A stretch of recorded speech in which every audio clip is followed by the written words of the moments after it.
If you're interested in speaking, we ask that you fill out a blue card with your name and address and agenda number and turn it into the town recorder prior to the start of the meeting. The mayor, or in his absence, the vice mayor, shall maintain the control of the meeting to provide a professional, objective environment. So please read the posted comment protocol and understand that there will be a 5-minute limit for each speaker, and do stay on topic, as at the end of tonight's business meeting there will be some time reserved for other public comment under citizens' comment agenda. Okay, for meeting call to order, we'll start tonight with a silent prayer, which will be followed by the Pledge of Allegiance to our country's flag.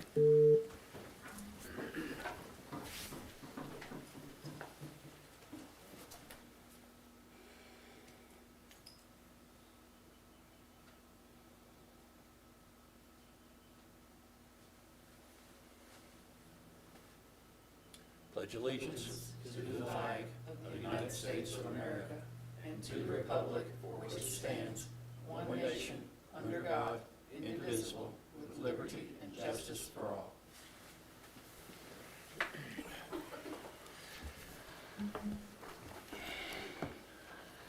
Okay, I'll now ask the town recorder to please take attendance roll call for a quorum.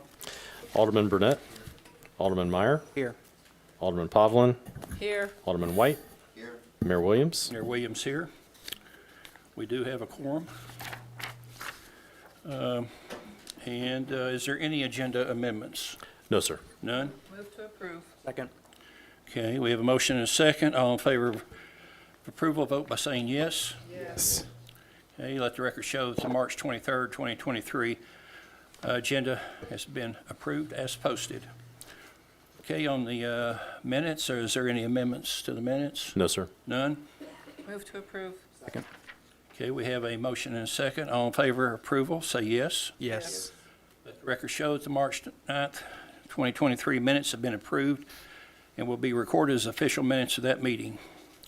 Okay, on the mayor's report, I want to start by doing something that I have not done in quite some time, and it is, this is a request by a citizen, a longtime citizen of our town, that asked me to do this, and it's to read the comment protocol that's printed on the back of the agenda that can be picked up when you first walk in the door.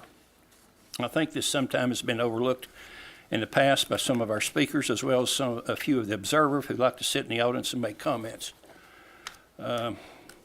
Unlike many municipalities, the Board of Mayor and Aldermen welcomes and invites Farragut residents to participate in our public notice meetings.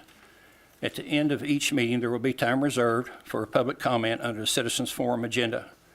This is not by law, but by the choice of the Board of Mayor and Aldermen. If you're interested in speaking, please fill out a blue card and turn it in to the town recorder or the staff member prior to the start of the meeting. There is time set aside specifically for comments on items that are not on the Board of Mayor and Aldermen's regular agenda for the meeting. Each speaker will be given a 5 minutes to speak on his or her topic.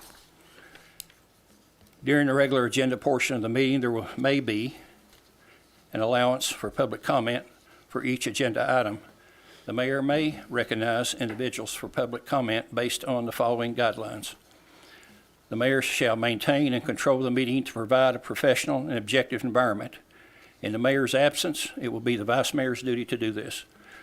Any Farragut resident interested in speaking shall fill out a blue comment card stating which agenda item they would like to comment on and turn it into the town recorder or staff member that would be sitting on my left.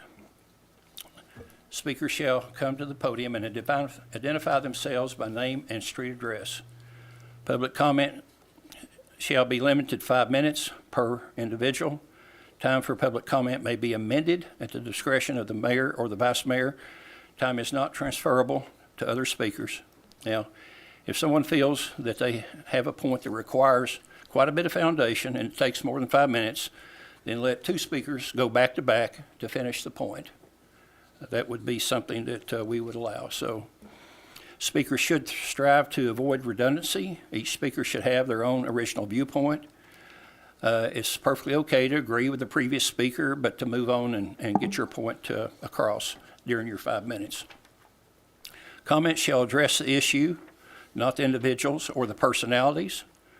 We also ask that each speaker stay on point for that individual agenda item. Comments may support or oppose issues or measures, but the motives of those with differing views shall not be questioned or attacked. In other words, choose your words wisely. Everyone is expected to address each other in a respectful manner. Personal attacks and malicious comments shall not be tolerated. This pertains to speakers at the podium or observers in the audience. An applicant and/or their representative for an item on the regular posted agenda shall be afforded the time necessary to present their request and respond to questions. The 5-minute limitation shall not apply to them. However, the mayor may ask the applicant to stay on point in order to facilitate the efficiency of the meeting. If the presentation becomes redundant, in other words, what I mean by that, if they continue to say it over and over again, then the speaker will be asked to move on. Each speaker may be asked if they agree to abide by the comment protocol. If so, please be prepared to speak when the tenor records your name. There's a lot to say, but it is something that we try to adhere to. Sometimes it's difficult, but at this point I am finished with that, and we're going to move on to one more item that will be in the mayor's forum. That will to allow Alderman White to speak on his behalf. Alderman White. Thank you, Mr. Mayor. For those who couldn't hear the meeting last time, or those that weren't here for the last meeting, we had the discussion about rezoning a piece of property. And I had approximately 15 to 17 emails from citizens who were either for or against it. And they defined their position quite well and then came to the meeting to express themselves.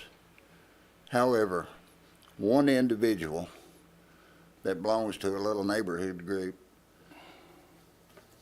decided that I should not be qualified to vote on that particular item because of my friendship and long-time relationship with the gentleman that owned the property.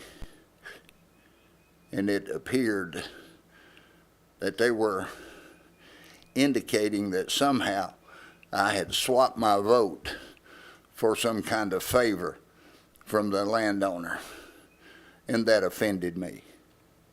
I don't think there's one person up here at this bar that would sacrifice their credibility to trade their vote to somebody who's been a friend of theirs or an enemy and vote for or against something that's on this table. I just don't think they would do it. I certainly wouldn't. I don't think anybody up here would. To explain my relationship, excuse me, I've got a little throat, with Doug Hord when we went to high school together. We've known each other for 60 years. Yes, he's a friend of mine. He always has been. He always will be. But during that whole time and all the emails I got, Doug Horn never asked me to vote for that project. None of his family asked me to vote for that project. None of his friends asked me to vote for that project because he has too much character. And he knew I wouldn't do it. To go one step further, when I decided to run for office, I have many friends, I know many people.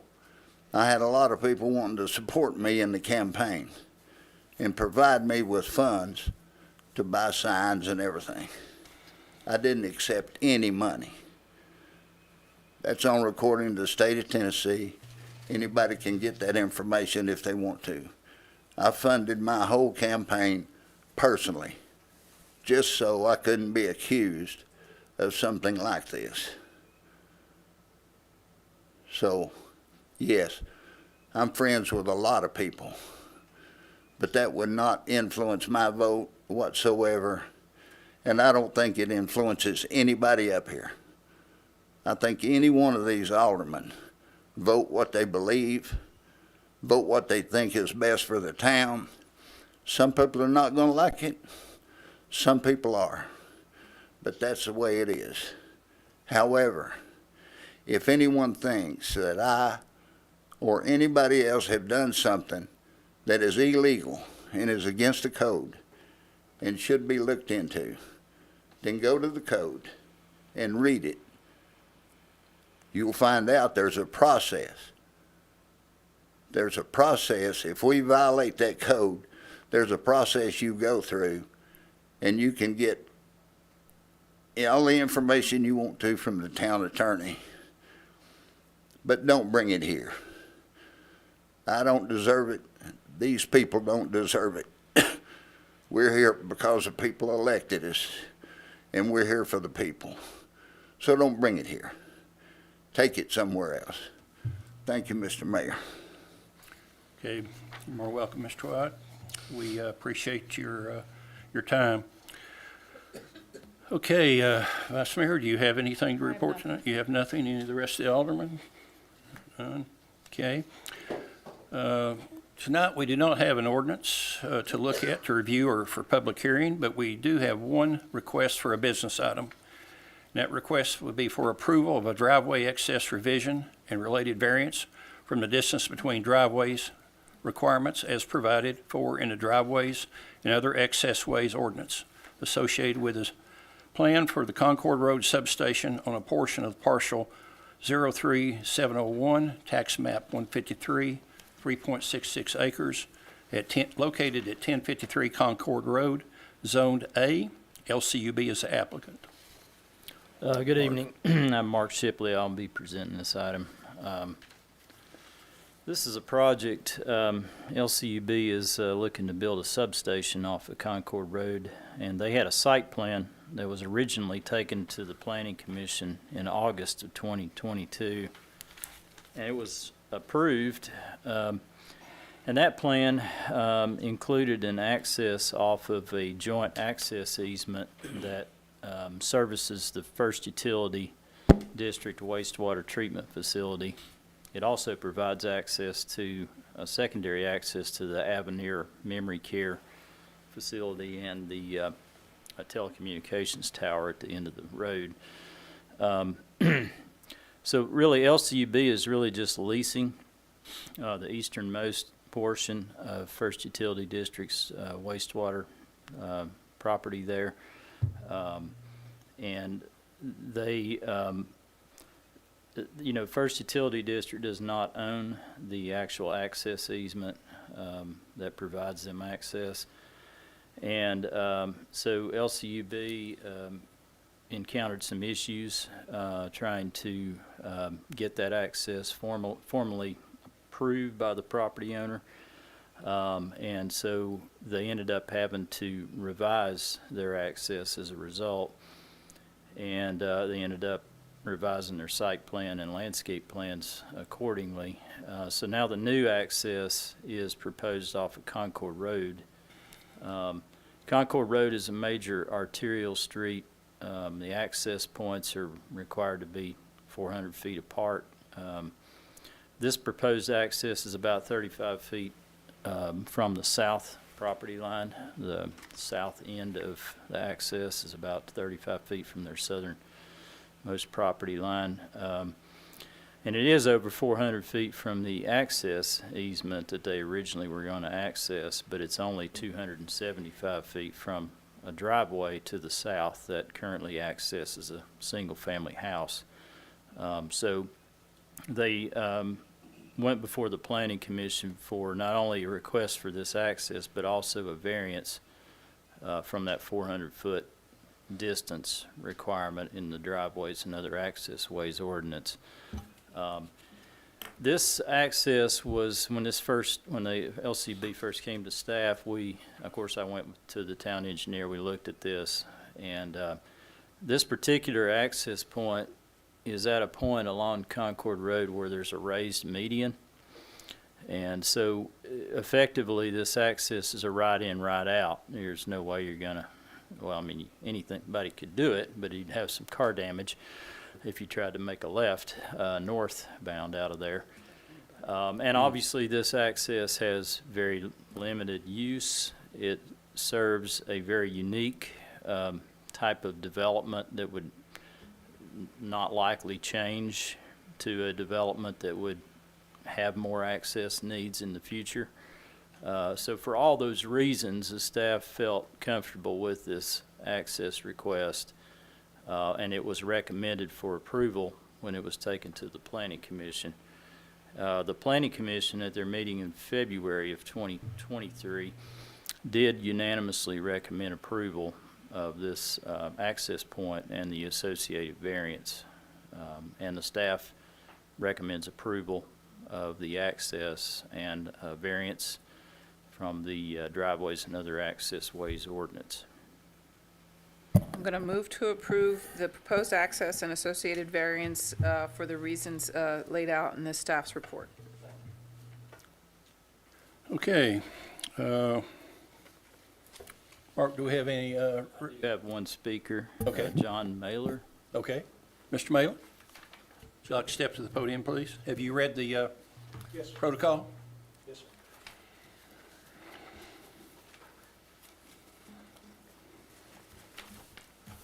Mr. Mayor, Alderman, my wife and I were the property owners of the road that they originally were going to. We were in negotiation with them for access onto the road, and we were asked for like $300 a month.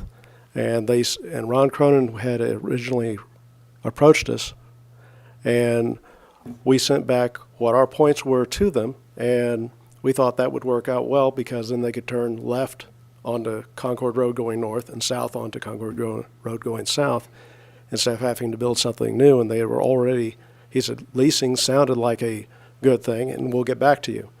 And we sent things off to them in December, and we've been waiting, and we just saw this in the paper today, and we're like, okay, well, we just weren't really sure why $300 a month was too much to ask for doing access onto the road. It certainly cost them a lot less. Okay, sir, we don't have anyone here from that group, I don't believe. Yeah, we do. Oh, we do? Ron, Okay. Ron Cronin's here. Okay. Well, we'll get to him in just a minute. Okay. You have, But that's it. We were waiting to see, what the points would be coming back because we had sent them what we had, and we were waiting to see them come back with, lease agreement and stuff. okay, sir. Is that all you got? That's it. Okay, thank you. Mr. Cronin, could you please step up to the podium?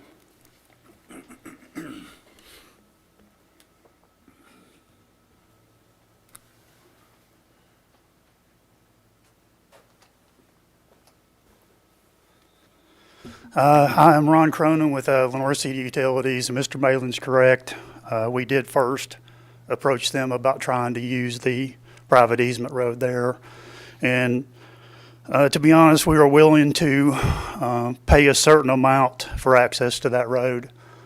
But the amount that we were proposed, a certain amount monthly for 30 years at an annual percentage rate increase, we just didn't think reasonable, and don't think it's fair to ask our ratepayers to put out that kind of money for that easement. So that's the reason we started looking at other options. And you're not required really to explain any of that to us, as far as I can tell. That's a private agreement. Obviously, you've come back and asked for access to Concord Road and the variances that are needed, and that's really the only business that's before us, and the Planning Commission has approved it. So I understand the struggle between the property owner and you guys, but we don't really enter into that. That's kind of my point of view, is it? Yeah, he's standing there so that the rest of the board members can ask him questions Okay. concerning his request here. So, Okay. but he did go ahead and I guess Address. addressed Mr. Malon's issue.